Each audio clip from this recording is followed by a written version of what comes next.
area. Cases in the Detroit and Denver metro areas are flat. Washington, D.C., Baltimore, Philadelphia, and St. Louis are showing great signs of progress, and new cases in Houston and New Orleans are declining. The battle continues, but the data suggests that nationwide we have passed the peak on new cases. Hopefully that will continue, and we will continue to make great progress.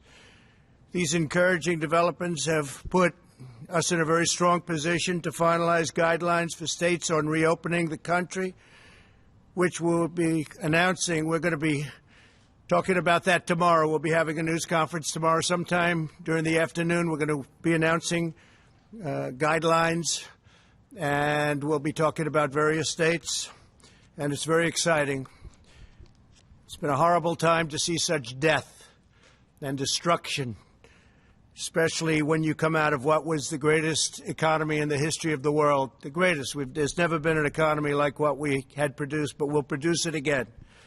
And I think we'll produce it again very fast. The medical and healthcare advances we've made are critical to our continued progress. We've rapidly developed the most expansive and accurate testing system anywhere in the world and have completed more than 3.3 million tests.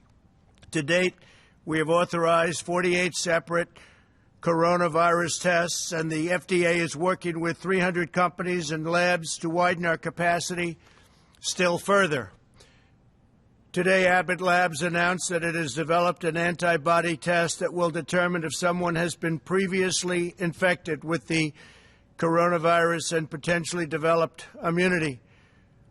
It's a great test. The company says these tests could be available to screen up to 20 million people in a matter of weeks.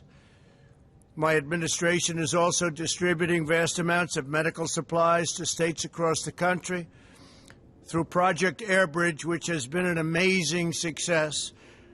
We have completed 44 flights, and these are flights of very, very large airplanes, massive cargo planes.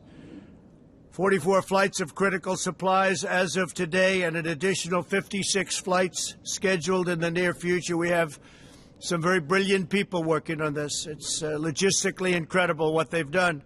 And we've also been working on this with the military. And these people have been, the genius of all of them together has been incredible to watch. In total, through all channels, the federal government has developed and delivered 39.4 million N95 masks, 431 million gloves, 57 million surgical masks, and 10.2 million gowns. We ordered 500 million masks, and they'll be coming shortly. And we've distributed 100 million masks.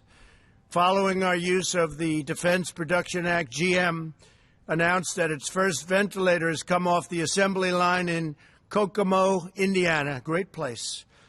They did it in 11 days from start to finish, a remarkable testament to the ingenuity of the American worker. GM will ship over 600 ventilators this month alone, with thousands more to come, and we have other companies doing something similar. And I think they said that there's a brief clip that we have of General Motors sent to us by General Motors, and I think they might be wanting to play that for your benefit. Please.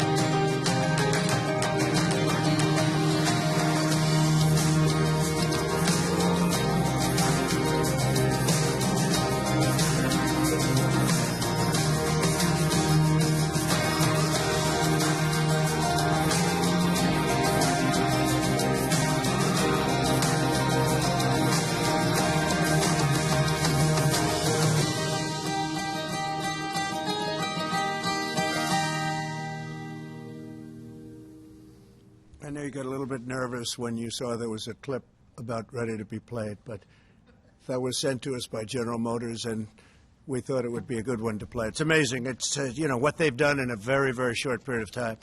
They're now making thousands of ventilators, and they're coming out of the factory very rapidly at a clip that nobody can even believe. But we have others also doing it, and these are very high-grade ventilators. So we're helping a lot of people, and at this moment, nobody needs them. We have to remember, during the surge, nobody's needed them for weeks now.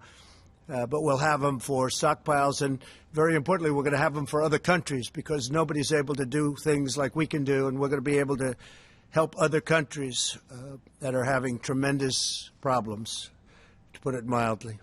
My administration is using every available authority to accelerate the development, study, and delivery of therapies, so important therapies, treatments, and ultimately what we want to come up with is a safe vaccine. But frankly, the therapies to me are the most important because it takes care of people right now. The vaccines have to be tested, so it takes a longer period of time. But we have some great potential therapies already, and we'll see how they're working. We'll be able to report on that, I think, over the next week or two. Tremendous progress has been made. At least 35 clinical trials of promising therapies are now underway. So 35 different genius companies. If you look at AIDS, if you look at Ebola, if you look at so many things, they've come up with the answers to so many things you wouldn't have believed it. And we're very honored to be working with them. They include antivirals and also, and they something which is incredible, keeps the virus from multiplying, a mechanism that keeps the virus from multiplying, immune therapies that prevent the immune system from overreaching to the virus, and convalescent plasma treatments that use antibodies from the blood of recovered patients. So we have a lot of patients who recover, and they're so happy to have recovered that the first thing they do is say, we want to give our blood.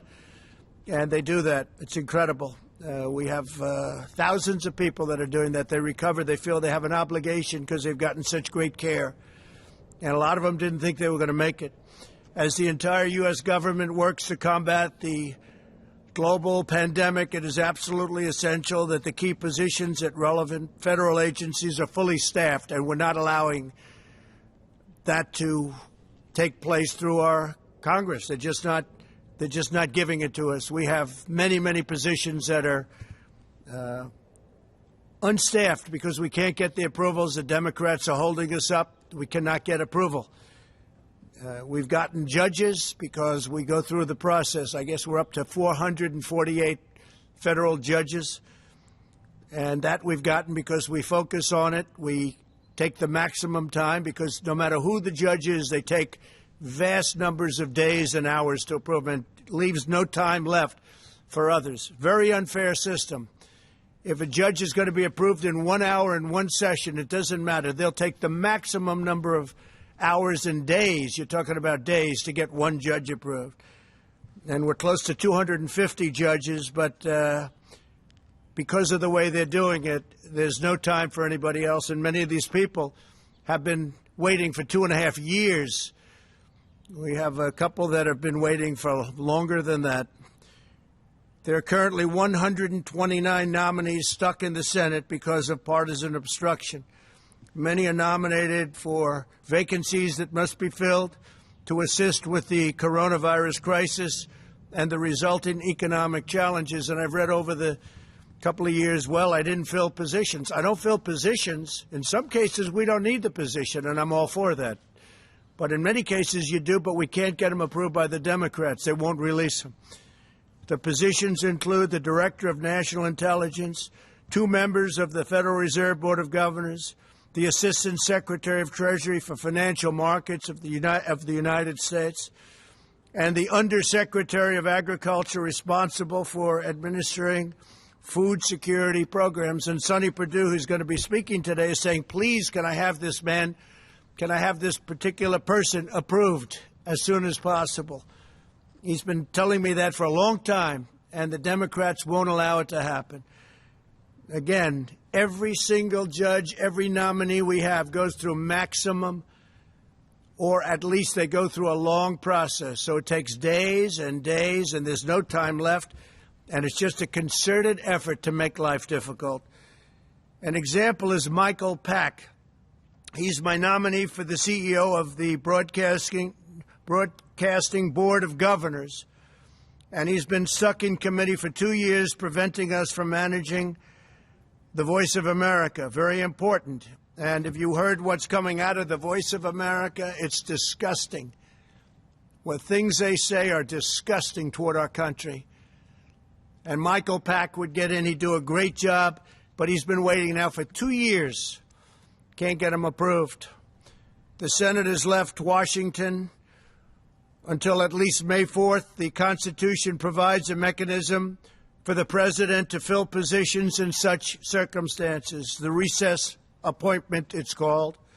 The Senate's practice of gaveling into so-called pro forma sessions where no one is even there has prevented me from using the constitutional authority that we're given under the recess provisions. The Senate should either fulfill its duty and vote on my nominees, or it should formally adjourn so that I can make recess appointments. We have a tremendous number of people that have to come into government, and now more so than ever before because of the virus and the problem. We have to do it, and we have to do whatever we have to do. They've made it very, very difficult to run government. I don't think any administration has done anywhere near what we've done in 3.5 years. But every block, every week, they put up roadblocks. Whether it's Russia, or whether it's impeachment hoax, or whatever it may be, it's always roadblocks and a waste of time. If the House will not agree to that adjournment, I will exercise my constitutional authority to adjourn both chambers of Congress. The current practice of leaving town while conducting phony pro forma sessions is a dereliction of duty that the American people cannot afford during this crisis. It is a scam, what they do. It's a scam, and everybody knows it, and it's been that way for a long time. And perhaps it's never done before. It's never been done before. Nobody's even sure if it has, but we're going to do it. We need these people here. We need people for this crisis, and we don't want to play any more political games. I've been waiting for 2.5 years, 3 years for some of these people, and they're great people. They left law firms. They left jobs. They gave up everything to do it, and they've been waiting for 3 years, 2.5 years, 2 years, 1 year to get approved. It's ridiculous. And everyone knows they're going to be approved. But there's only so many hours in the day when you go through judges and you go through lengthy hearings on judges that they know should be approved immediately, and they could do it in one session, and they could do it in 1 hour. And instead it takes them many days. In order to advance the health and security of our nation and all nations, as we announced yesterday, the U.S. government has put a hold on funding to the WHO, World Health Organization, pending a review of the organization's cover-up and mismanagement of the coronavirus outbreak. Over the objections of the WHO, we took decisive action and early life-saving action to suspend travel from China. They didn't want to do it. They were angry that we did it. It was early on. They were angry that we did it. Took them a long time to realize what was going, but I have a feeling they knew exactly what was going on. Tragically, other nations put their trust in the WHO, and they didn't do any form of ban. And you see what happened to Italy. You see what happened to Spain. You see what happened to France. WHO's guidance had failed to control their borders at a very crucial phase, quickly unleashing the contagion around the world. That was a horrible, tragic mistake, or perhaps they knew. I'm sure they didn't know the gravity of it, but perhaps they knew. Because if they knew the gravity, that would be an even worse offense.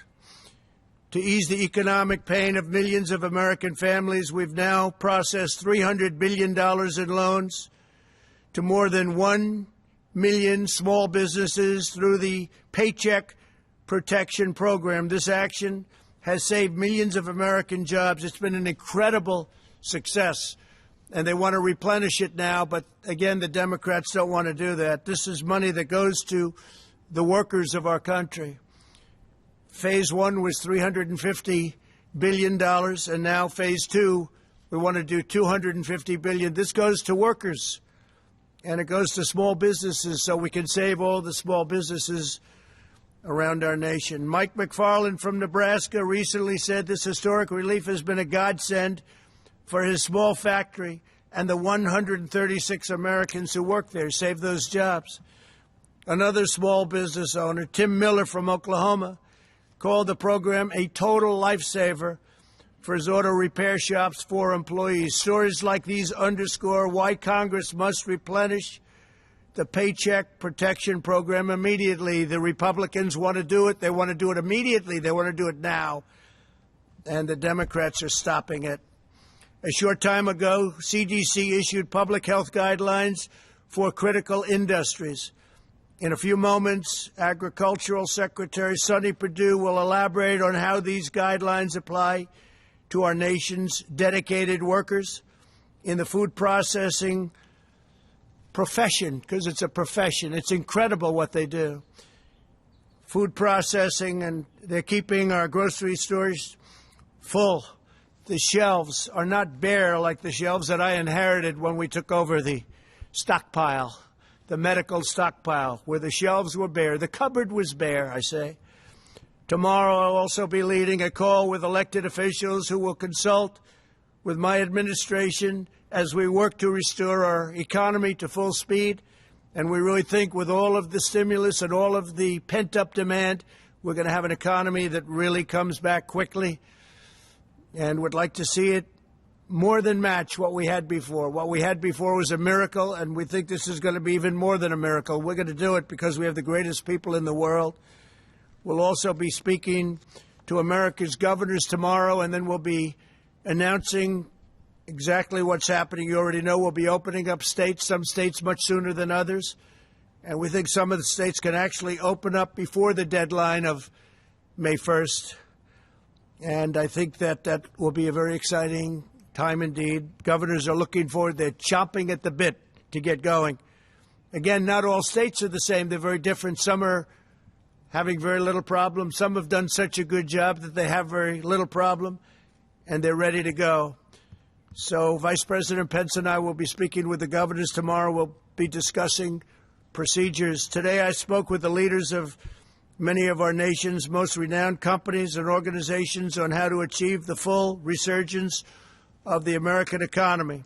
My discussions included top leaders in health and health care, transportation, technology, financial services, food, beverages, hospitality, real estate, retail, agriculture, construction, energy, labor, manufacturing, and sports industries. We want to get our country open again. We want to have our sports leagues open. You want to watch sports. It's important. We miss sports. We miss everything. We want to get back. These experts and innovators provided extremely productive feedback on how to safely reboot our economy. They gave us a lot of great ideas. We spoke to a lot of very, very smart people. The highest of the high tech. The level of IQ on some of those calls was about the highest you've ever seen on a phone call, that I can tell you. But we have a lot of great thought went into those calls, and a lot of questions came out, and also statements, very strong statements as to what they recommend. I think it was a great day. We did a lot of calling with a lot of very prominent people, but more importantly, very smart people and people that love our country. They talked about the vital importance of our wide array of relief measures to address the present crisis, and they provided valuable insights on how to move forward, including on the role of protective gear, where we have tremendous amounts of protective gear coming in, robust testing, and the future use of therapies and treatments. They also underscored the crucial importance of strong supply chains and communications infrastructure. We're talking about infrastructure for the middle of our country. We're talking about broadband and things that they frankly don't have and haven't had for a long time because a lot of politicians forgot about them. Can't forget about them. They're really the heart and soul. Can't forget about them. And we're talking about the telemedical. It's a new thing, and it's incredible what they've been able to do. This is an industry that's just growing, but it's grown by leaps and bounds over the last 5 weeks. People are learning so much. Without the ability to see a doctor, they're learning so much, and a lot of good things are happening. That's something that's really, going forward, I think, going to be very important for our country. As we've seen throughout our proud history, America is never greater than when our people are working in unison toward a common goal. That's what's happening right now. We'll go ahead, we'll forge an even brighter future today than we had, and we'll be, along with other nations, hopefully, we're working with other nations, we'll be the comeback kids, all of us, all of us. It's incredible what's going on. I'm very proud of the people of this country. I'm very proud of the people I spoke to today. These are truly great, brilliant people, and we've gained tremendous insight. So tomorrow is going to be a very big day. We're going to be speaking with the governors. We'll have some information on some openings. And again, we'll have some openings that will exceed our expectations, and they'll be safe, they'll be strong, but we want to get our country back. We want to get our country back, and we're going to do it, and we're going to do it soon.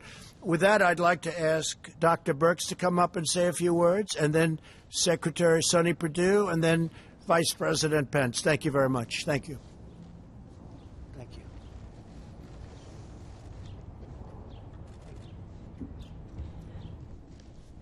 Thank you, Mr. President, and thank you for summarizing the states and what we're seeing. So over the last 5 to 6 days, we've seen declines in cases across the country, and this has been very reassuring for us. At the same time, we know that mortality and the fatalities that we're facing across the United States continue. We know the number of people who are still in the hospitals, in the ICUs, and we want to continue to recognize the healthcare workers who are on the front lines and really recognize how low the United States case fatality rates are compared to other countries. And this is really due not only to our technology, but how that technology is utilized to save lives.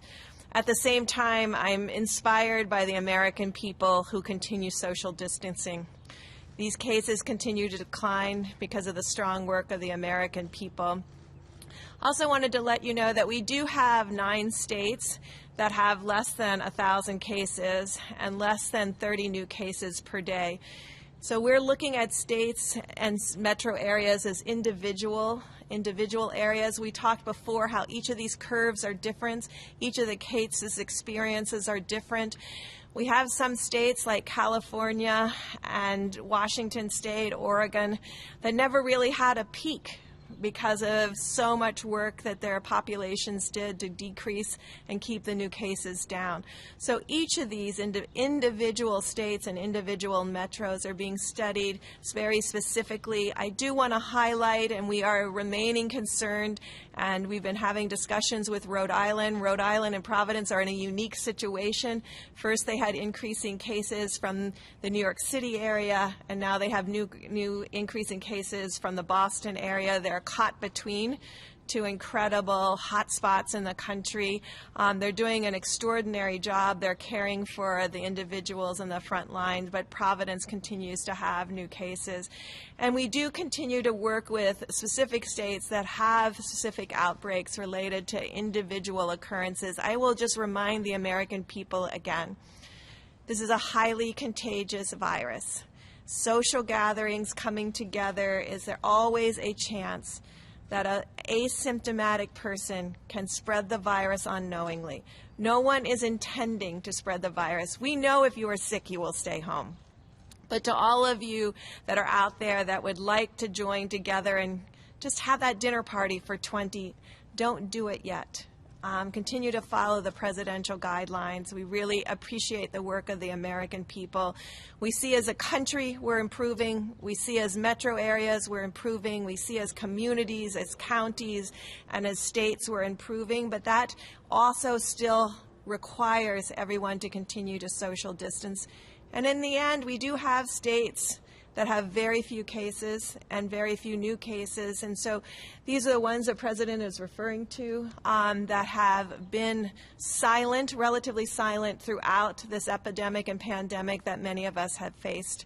And so these are the groups we're working with very specifically, and each of these governors and each of these mayors will have to make decisions after generalized guidelines are put out so that they can do what's best for their communities. They are at the front line. And I wanted to conclude by really thanking my PEPFAR teams around the world who have been working tirelessly throughout the world to ensure that Africa and Asia doesn't experience this level of infections that we have seen here. They've turned over their capacities from their embassies.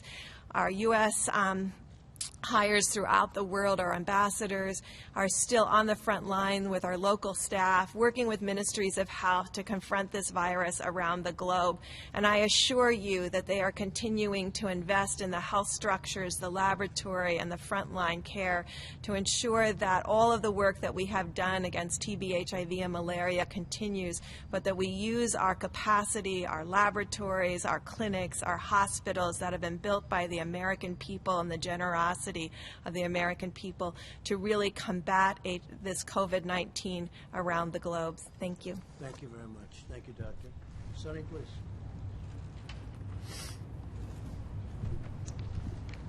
Thank you, Mr. President, for the opportunity to be here with you today. And I want you to know it's an honor to represent you in leading the Department of Agriculture and represent the constituency who are crucial in maintaining our nation's food security, enabling us to keep food on the table of our American families, not only just food, but wholesome and safe food as well.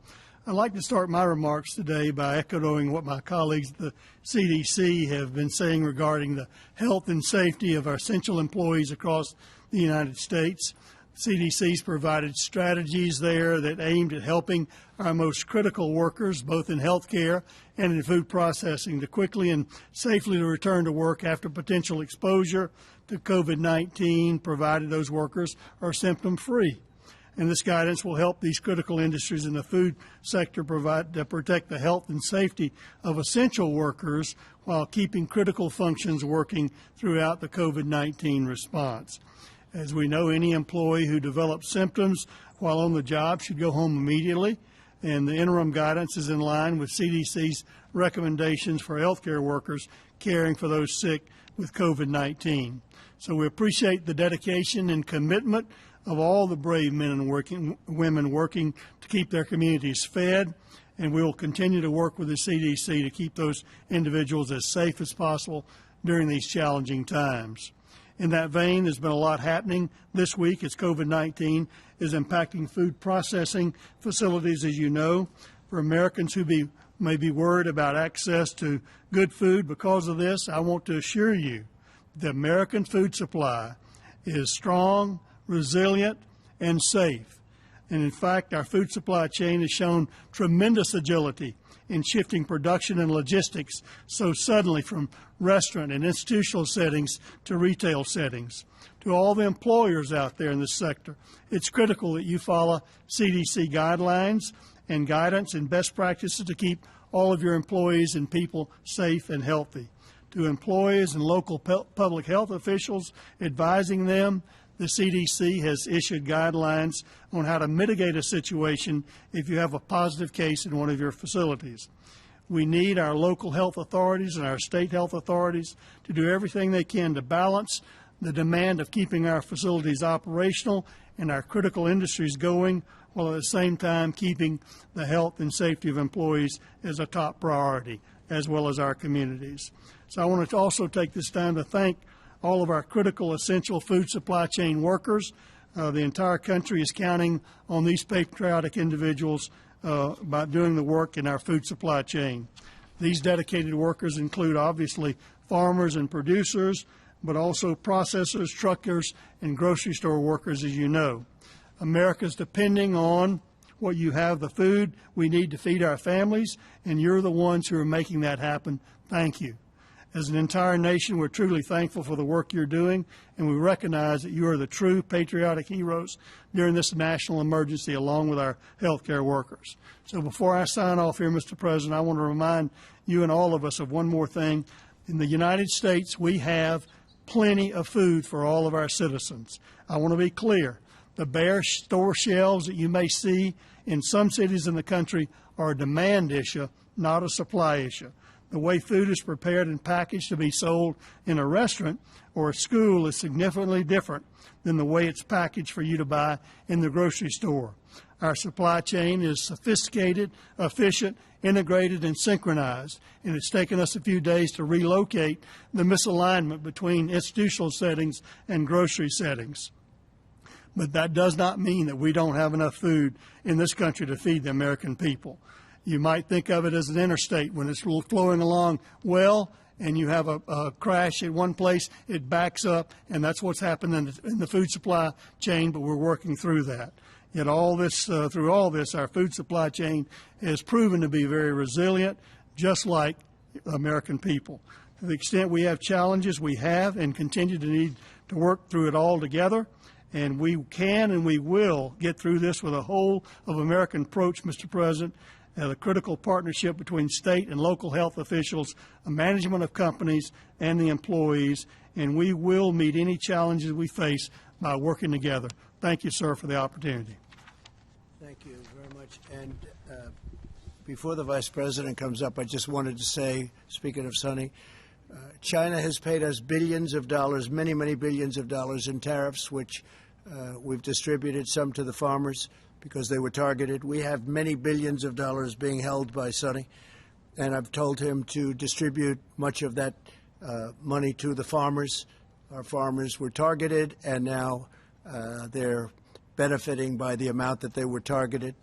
And we are very honored to do that. And, Sonny, you're going to start that process very soon. You'll let the farmers know. Nobody can take advantage of our farmers. So we have a lot of money that we've taken in from China. We're going to be distributing that money from Sonny to the farmers. And there's tremendous money over and above that. That money was paid directly into the Treasury of the United States. This has never happened to China before. They never gave us 10 cents. Now they're paying us billions of dollars, and we appreciate it. So thank you very much, Sonny. Great job. Please.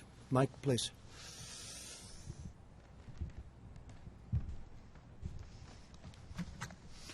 Thank you, Mr. President. The White House Coronavirus Task Force met today. It was reported to us that we've conducted and completed 3,324,000 tests across the nation.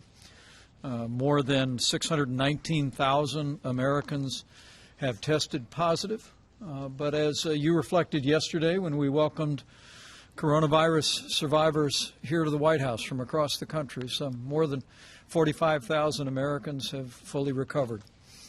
And sadly, we mourn the loss of more than 27,000 of our countrymen. Our hearts are with their families and with the families of all of those that continue to struggle with the serious consequences of this illness. But as Dr. Birx just reflected, despite the heartbreaking losses, we're getting there, America. Because of the efforts of people all across this country to put into practice the President's coronavirus guidelines, because of their adherence to the direction of state and local authorities, as Dr. Birx just reflected, we see great signs of progress from the West Coast to the East Coast. President Trump has directed our team to develop new guidelines that will be presented tomorrow to our nation's governors and released to the American people thereafter. The American people will be encouraged to know that as we stand here today, 24% of the counties of this country have no reported coronavirus cases. In fact, half of the states in America have less than 2,500 cases per state. This is a great tribute to the efforts by the people of those communities. But as the President suggested, when we unveil the guidelines that the team has been working to present tomorrow to our nation's governors, we're going to reflect on the fact that, as the President said, there will be areas of the country that will require continued mitigation and strong efforts, and there will be other areas of the country that will be given guidance for greater flexibility. And the President has so directed our team. When we think of more than 619,000 Americans having tested positive, more than 45,000 having recovered, we wanted to announce today that the FDA recently announced efforts to facilitate the development and access to convalescent plasma. Mr. President, you've spoken about this. People who have recovered from the coronavirus have antibodies in your bloodstream that can attack the virus. The Mayo Clinic today is working with the Red Cross to make sure that coronavirus patients have access to the convalescent plasma treatments, and over 1,000 institutions across America have already joined this program. And we want to urge every American who has recovered from the coronavirus for at least 2 and preferably 4 weeks to contact your local blood or plasma donation center and arrange to donate. It's one more way that the American people can do their part and step forward, and thousands have already done so, and we know that tens of thousands will join them. On the subject of supplies, Mr. President, I'll be very brief because you detailed a great amount. As the President mentioned, the air bridge has completed 44 flights, 56 more are scheduled. But on the subject of facial masks, which are so important for the protection of critical infrastructure, I'm pleased to report that the average daily delivery through the commercial network through our air bridge is 22 million facial masks coming into the marketplace. The average inventory in the network over a 7-day period is 80 million masks. And FEMA is actually working as we speak to move facial masks to priority infrastructure, food supply, first responders.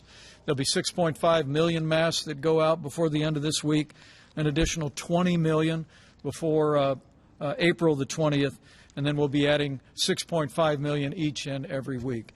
At the President's direction, we're going to ensure that all of those that work in food supply, all of those first responders, have access to masks, and we're increasing those every day.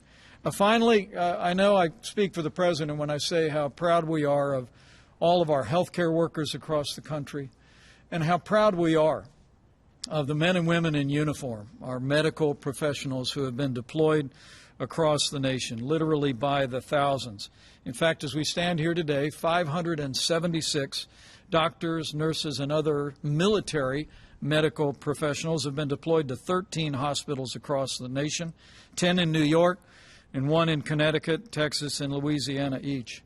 And as the President reflected a few days ago, because we happily did not have the demand on the Javits Center and on the comfort in New York City, at the President's direction, we have deployed doctors and nurses from those 2 facilities to hospitals. In fact, the President and I were just speaking to Mayor de Blasio just before we came out, and he expressed his great admiration and appreciation for the relief that these medical military personnel have provided to incredibly dedicated people in our hospitals. 258 medical personnel just yesterday were deployed off the ship and out of the Javits Center into New York. With that, Mr. President, I'll step aside, but it's remarkable to think of all that we've accomplished over the last month since you first issued the presidential guidelines for America. The truth is, because of what the American people have done over the last 30 days, we are slowing the spread. We are ensuring that every American family would have access to the health care that we want any member of our family to have, with the greatest health care professionals in the world. We're saving lives, and we're healing our land. And so we want to thank the American people for all you have done. And tomorrow we'll be presenting a new guidance to the governors of this country about how we build on our progress and reopen America in a safe and responsible way. Thank you, Mr. President. On the recess appointment, Mr. President, if I could. Mr. President. Steve, please. You mentioned the possibility of adjourning both chambers of Congress. Could you explain what you meant by this? Very simple. If they don't act on getting these people approved that we need, because of we need them anyway, but we especially need now because of the pandemic, we are going to do something that will be something I'd prefer not doing, but which I should do, and I will do if I have to. Caitlin, go ahead. One, on a call with business leaders country where they feel comfortable reopening their stores, their restaurants, Sure. and whatnot. Isn't that what health officials and state governors have been? It's what I want to. We have great tests, and we want the states to administer these tests for the most part, but we're standing behind them. We have great tests. We've done more testing now than any country, as you know, in the world by far. We have the best tests of any country in the world. Nobody has the quality of tests. If you look at Abbott, what they've come up with in a short period of time, they've been incredible. Roche has been incredible. We have the best tests in the world, and we will be working very much with the governors of the states. We want them to do it. We're not going to be running a parking lot in Arkansas. We're not going to be running a parking lot where you have a Walmart, which has been great, by the way. Walmart has done a fantastic job, but where you have a testing center and running that from Washington, D.C. The states are much better equipped to do it. But we'll be working with the states. We're standing behind the states. We're going to work very closely with the governors in terms of that, getting additional equipment. It used to be 3-4 weeks ago, 2 weeks ago, could we get more ventilators, right? And we got them ventilators, and you don't hear that anymore. It's been pretty amazing what we've been able to do. Yeah, go ahead, John. A lot of those testing centers are still for first responders, healthcare workers who have symptoms only. When is it going to be widespread enough to where these companies can feel comfortable being open? Will that? Well, I think the companies will determine that, and the governors will determine that, and the federal government will do. And if we're not happy, we'll take very strong action against a state or a governor. If we're not happy with the job a governor's doing, we'll let them know about it. And as you know, we have very strong action we can take, including a close down. But we don't want to do that. We're working with the governors, and we're working closely with the governors. The relationship has been very good. Vice President has had a lot of conversations over the last 2 weeks with either 50 or almost 50 governors on every conversation, and they've been really positive conversations. We have the right to do whatever we want, but we wouldn't do that. But no, we would have the right to close down what they're doing if we want to do that. But we don't want to do that, and I don't think there'll be any reason to do that, but we have the right to do that. Steve, go ahead. Go ahead. You got me already. Mr. President, why did you have your name added to these coronavirus relief checks? Well, I don't know too much about it, but I understand my name is there. I don't know where they're going, how they're going. I do understand it's not delaying anything, and I'm satisfied with that. I don't imagine it's a big deal. I'm sure people will be very happy to get a big, fat, beautiful check, and my name is on it. Yeah, go ahead, please. Mr. President, Go ahead, please. Please. Why are Please. Go ahead. Thank you, Mr. President. Dr. Brooks just said that Rhode Island is seeing an increase in cases from people that are coming from Boston and New York. You just said you'd like to reopen some states before May 1. How will you stop a second spike in cases if people are traveling between states? How will you control the flow of people? Well, the governors can control that flow, as an example. In fact, I just saw a little while ago it was reported that certain borders are being controlled already by states. They're starting to take control of their borders, which is good. So they'll be controlling. They may do testing for people wanting to come in. I'd read that about Rhode Island, so they have to watch it. They have to be very careful. Yeah, please, in the back. Mr. President, about reopening the country again. You said, along with other nations, what form would it take? Are you considering also relaxing the border between Canada and the U.S.? So our relationship with Canada is very good. We'll talk about that. It will be one of the early borders to be released. Canada's doing well. We're doing well. We'll see. But at some point, we'll be doing that. In the meantime, nations that are heavily infected, we have a lot of nations that are heavily infected. Some are getting better. Some are still on the way up, unfortunately. We're keeping very strong borders with those nations. But with Canada, we are talking about different things. Yeah, please. Mr. President, you said the evidence suggests that nationwide we have passed the peak on new cases. What's your evidence for that? What are the numbers? Well, all we're doing is looking at the numbers. We're looking at our graphs. We're looking at our models. We're getting a great response from Deborah and from Tony and from many of the professionals that are working. We have great professionals working with us. And I think based on that, we're doing very well. Based on that, it looks like we're headed absolutely in the right direction. But some states are looking at other states and they're saying, I can't imagine what they're going through because they're not in that position. They're in very good shape.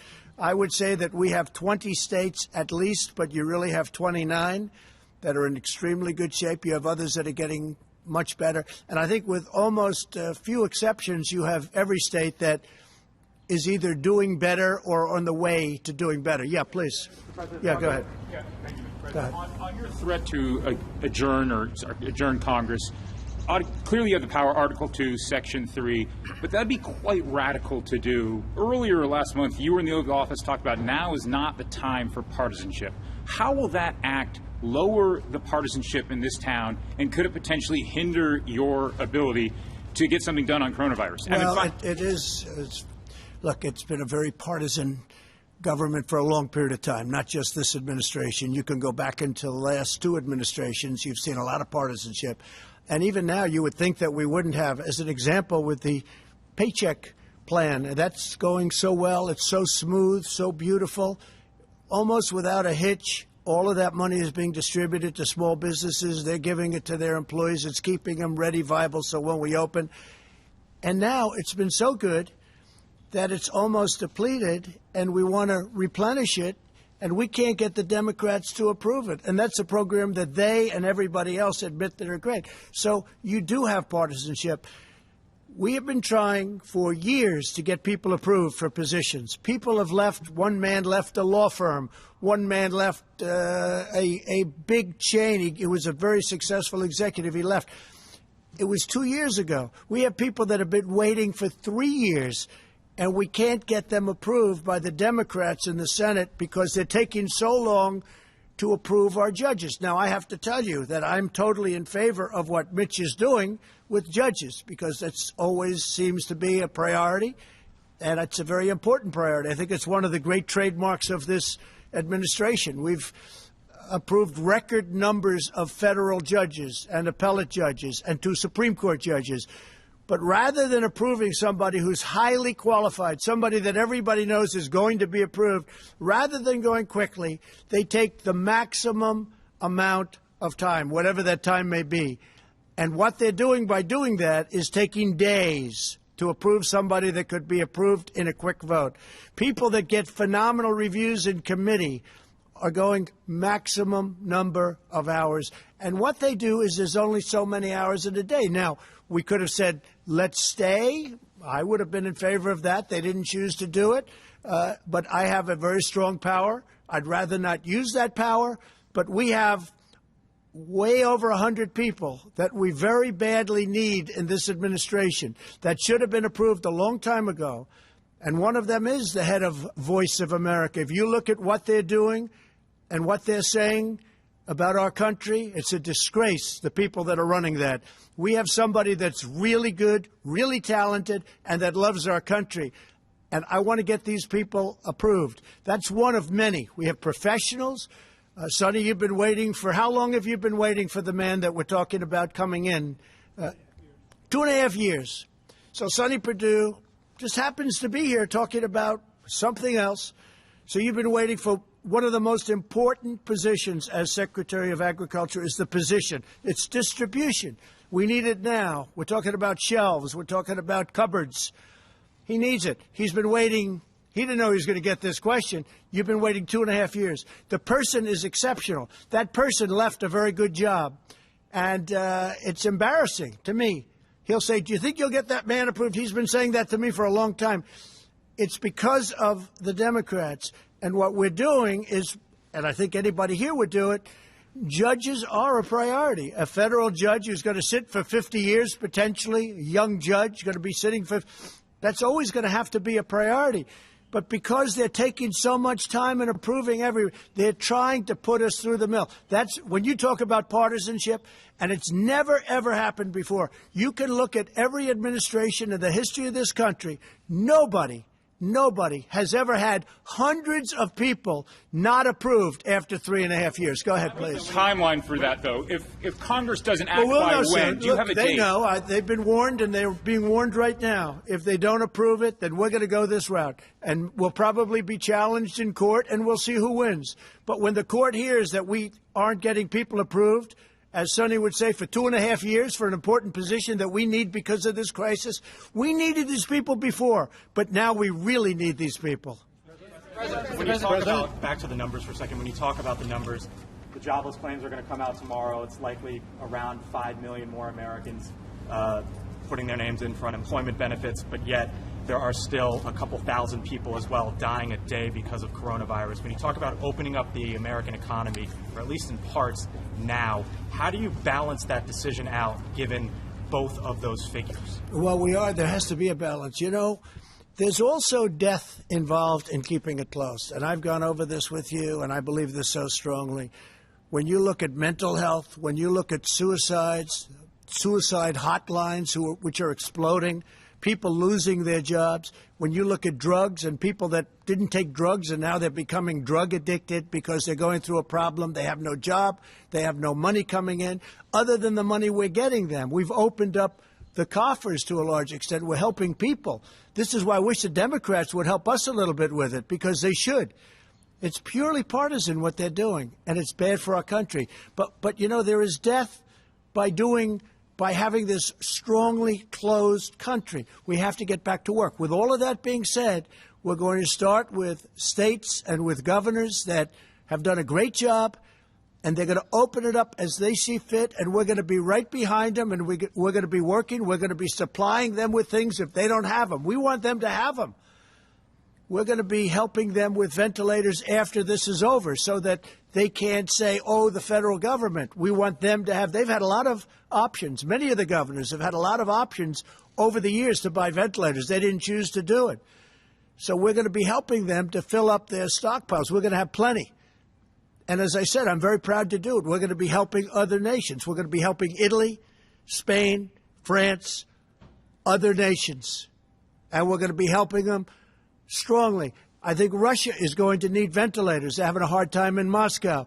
We're going to help them. We're going to help other countries that need ventilators. We're going to have a lot. You see it with General Motors. You see it with other companies that are producing. We're going to have hundreds of thousands of ventilators, and it's a great thing to have. Yes, in the back, please. Is anybody freezing? You know, it's very cold out here, so we can leave early, right? Okay, a couple of more. Go ahead, please. Thank you, Mr. President. Why do we have 20% of the world's deaths from the coronavirus and we're only 4% of the world's population? Well, you don't know what you have. Do you think you're getting honest numbers from some of these countries? Do you really believe those numbers in this vast country called China, and that they have a certain number of cases and a certain number of deaths? Does anybody really believe that? Here's the story. We report everything. We're reporting the cases, and our reporting is good. We're reporting every death. In fact, I see this morning where New York added 3,000 deaths because they died, and they're now saying, rather than it was a heart attack, they're saying it was a heart attack caused by this. So they're adding. If you look at it, that's it. And everything we have is documented, reported.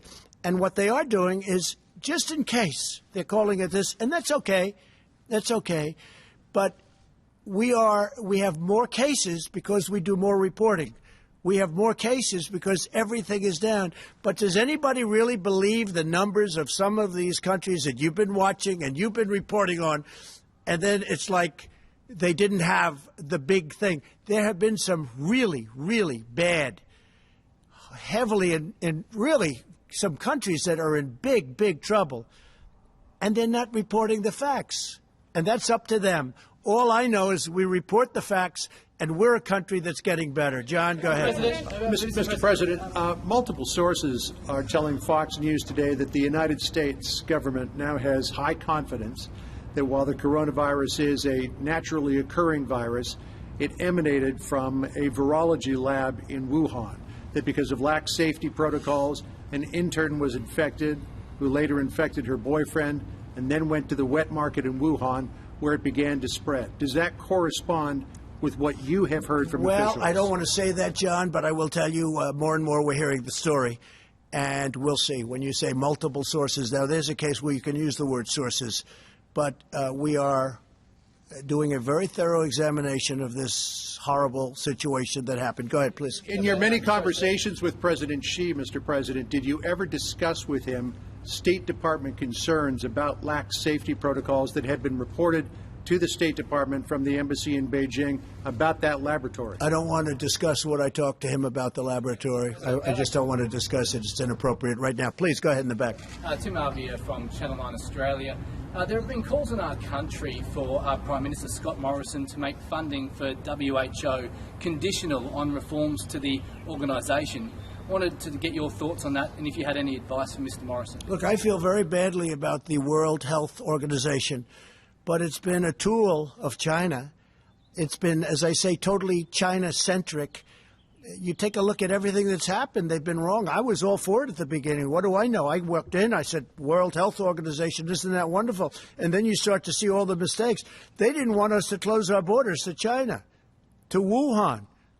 Specifically, they didn't want our borders closed. You take a look, Mike was there, we're all there, and they're criticizing me for closing the border. I did that very early. By the way, I did that very early while Nancy Pelosi was trying to have in San Francisco parties in Chinatown because she thought it would be great. She wanted to show that this thing doesn't exist. These are people, I'll tell you, we have some politicians on the other side that don't know what they're doing. If you look at timelines, you got to look at some timelines. But the World Health Organization, just like the World Trade Organization, I'm telling you, I call them, they have been treating the United States for decades so badly, and they've been so in favor of China. China took off when it joined the World Trade Organization because of what's happened. Think of it. They're considered a developing nation, and because they're and we're not. Well, we're a developing nation, too, in my book, okay? We're developing, too. But the fact is, we have been treated so badly by these organizations, and believe me, I'm looking at that one too. We're winning a lot of lawsuits right now that we never won before in the past. We're winning a lot of money that we never won in the past. That's with the World Trade. But with the World Health Organization, what's happened there is a disgrace. Here's the other thing. We pay $400 to $500 million a year. China's paying $38, $39, and $40 million a year. And it's like they control this group. I could do that, too, if I want to devote full time to it or have some very capable people dealing with Dr. Tedros, okay? I could do it, too. I could do very well with that. But there's something going on. There's something going on that's very bad. Now, the $500 million that we save, we're going to make a determination over a little period of time. But they're going to either have to make massive changes. I don't even know if they're going to be able to do that. Or we're going to give money to people. We want to help people. You know what we do in Africa with AIDS? People have no idea what we do and the money we spent. We were talking about it the other day, Doctor. We are spending billions of dollars to help people. In the case of one that Dr. Birx is very much involved in, AIDS, billions of dollars. And you know what? It's a great thing. Nobody talks about it. Nobody gives us credit. We do that, and we do it very directly. But we're spending billions of dollars to help people live, and all over the world. But we're spending $500 million to the World Health Organization, and there's something very bad going on. And you know what? I've gotten very much involved. It's been going on for a long period of time, and we don't want to be the suckers anymore. So it's cold out. We will talk to you tomorrow. Big day tomorrow. Very big day. Thank you. President, if Dr. Tedros is removed, would you change your mind? That's a good question.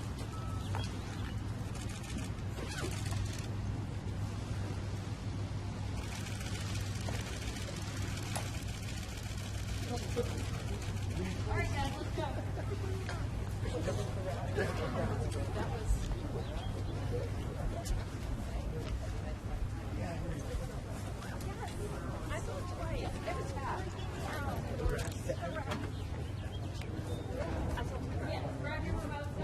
Go ahead, make your way out.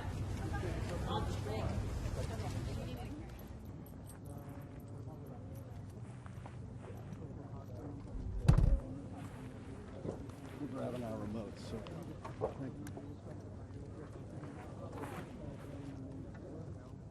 I saw that. We're not doing any live things. We're leaving.